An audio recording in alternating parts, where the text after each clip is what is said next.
alam naman namin na malakas yung Converge. They've been playing so well. So we had, to find the extras. Yan, saan namin hahanapin yung extra? Kasi malakas sila umiscore, malakas sila dumipensa. So we just had to find that extras. And the players had, just did their job in finding that extra. Thank you, Coach. Now, Robert, very vocal ka when it comes to being happy for your teammates na lumalabas yung mga laro nila. And Coach John just mentioned about extra. Anong masasabi mo sa lahat ng extra na pinakita niyo as a team that contributed to the win? Yun nga, masaya talaga ako sa teammates ko. Grabe, Cyrus, Tony, Brandon, Bayo. Ibang klase yung pinakita ng mga batang to.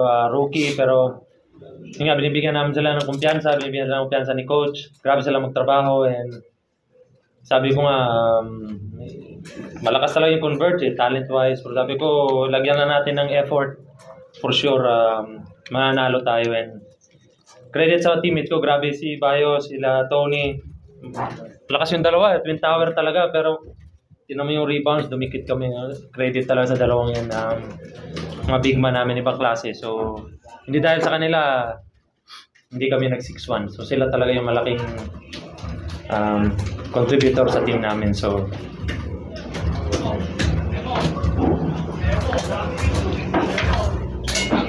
we're now ready to entertain questions from the media.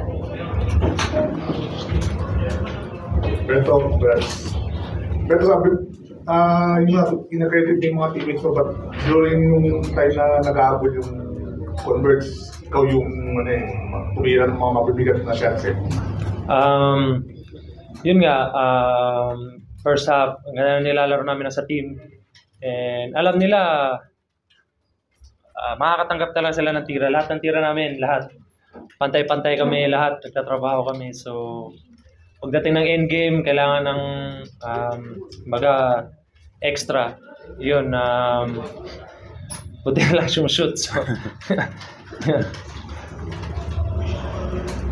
Coach, your time for the lead with Magnolia, everything seems fine right now, but siguro ngayon, ang habol nyo na, currently top 4. So, how do you see yung, may tinatarget pa kayong wins to get to the top 4? No, we're not targeting any wins. We're targeting ourselves. Paano kami naglalaro?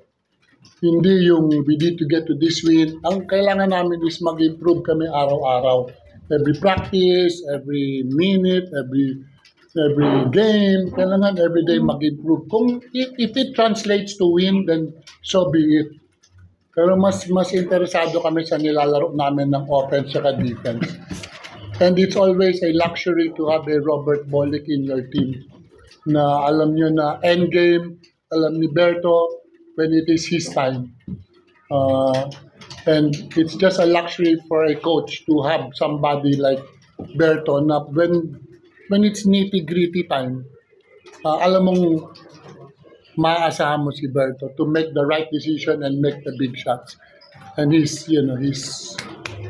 makes a luxury for me. Coach, isa na namang comeback yung na-foil ninyo, napigilan nyo.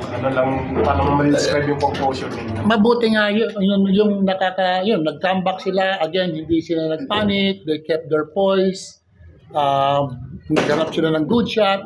Alam ni Berto na, sige, kailangan natin ng puntos. Alam ko na kailangan mapunta sa kanya yung bola, na kailangan ng puntos. Anyway, he will attract the defense and he will, spray the ball to the open teammate. Pero yun ang maganda sa team na hindi sila nagpanic nung humabol. Kasi inopen ng court nung conversion laro eh. Binuksan na lang nila eh. So their athleticism and their talent really nag-flourish itong fourth quarter.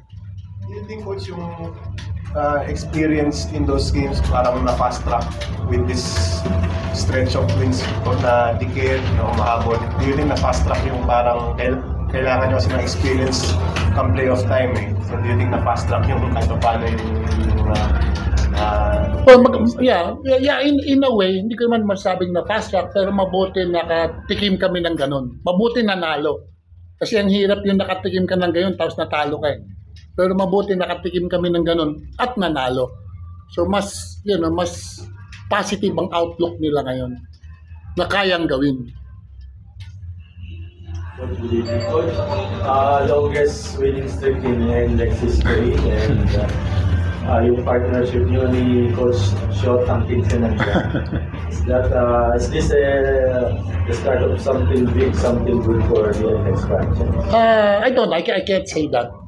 But kung meron man, it's showing good signs. Kung meron man, Kasi masyado maaga, it's too early to tell. Marami dyan, nagsistreak, tapos will, falter in the end. Hindi naman yung namin. Basta kami, tuloy-tuloy lang kami. And, we're good. We're playing well. But alam naman natin, pagdating ng dikdikan, ibang usapan na yun eh. So, that is the next test. Balikan kita dyan, Coach, pag nag-finals. Pero ano lang yung nasabi mo that you're getting extra help from young rookies like Cyrus Torres, kay Brandon Ramirez, even JB Bailey. Nandyan naman talaga sila eh. Yun nga, yung off-season, dami kaming usap ni Coach kung paano namin papagandahin yung team. So credit talaga kay Coach. Sabi niya, dapat hindi lang yung bigyan mo tas tira lang. So, bigyan mo rin sila ng kumpiyansa na kaya rin nila mag-balls, kaya rin nila matake, hindi pwedeng nasa sayo lang lagi. So, credit din kay Coach noon. Binuksan niya ako, nanonood rin ako ng NBA games, PBA rin, yung mga nagcha-champion. Ano ba yung style nila, kung paano ba sila nag-champion. So, sabi nga ni Coach, 9-time champion na si Coach. So, alam niya yung mga kailangan gawin. So, sabi ko, sige.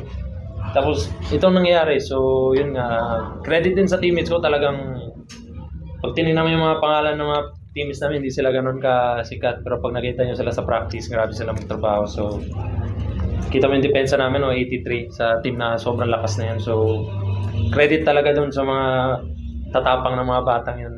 Talagang, wala akong masabi sa mga rookies namin. So, hopefully, pag nilalabas din namin yung mga pangalan nila para sumikat at mabigyan din sila ng magandang kontrata. Alam mo yun, nakakatulong rin tayo sa kanila. At the end of the day, sama ako dun sa magandang mamaya kayo lang. Para naman, alam mo yun, para naman, siyempre, di ba, may mga pamilya rin yung mga yun, nasa mga rookie contract, at least kahit pa paano, masabi na nakakatulong ako sa kanila, o mga tinlaro nila, medyo may extra income din sila. So, malaking na rin sa akin. So, credit kay Coach, credit sa lahat ng coaching staff namin, sa teammates ko. So, masaya talaga ako para sa kanila. And hopefully, tuloy-tuloy kami. May laro kami Sunday. Yung team na yun, champion yun. So, rin yun, nangangailangan din sila ng panalo. So, dapat ready kami, pahinga bukas. Tapos, ready kami Sunday. Robert, near triple-double in today's game. Kumbaga yung mga numero mo, same din siya from the last conference. Pero, na-mention mo yung extra, yung mga extra help na nakuha mo ngayon. Kung para sa last conference, until now, na ganun yung numero mo, gano'n naging mas madali makuha yung mga numero ganito na yun na may extra help ka na from this one? Yun nga, sabi ni Coach, may different way paano kunin yung score eh. Hindi laging one way lang. So, kailangan pick your poison, pick your spots. Ngayon, medyo hindi na siya nakakabala last conference. Masyado mabigat, pagod eh. Parang nilalagay ko yung sarili ko. Kaya hindi kami pumasok. So, this conference, yun nga, sabi ni Coach, ganito yung style na laruin natin. And maganda yung nakita namin 6-1. Pero hindi pa kami tapos. Sabi nga, layo pa kahit ganito kami. Tapos pagdating ng playoffs, sabi nga, Coach, dikdikan, bibitaw naman kami. So, maganda yung nakaka-experience kami ng ganon. Ganto, ilang laro na kaming hinahabol, pero yung composure namin, mga big shots ng teammates namin, backs out, rebound, yun. So, credit kay Coach. Lahat ito kay Coach talaga, tsaka sa coaching staff management. So, thank you.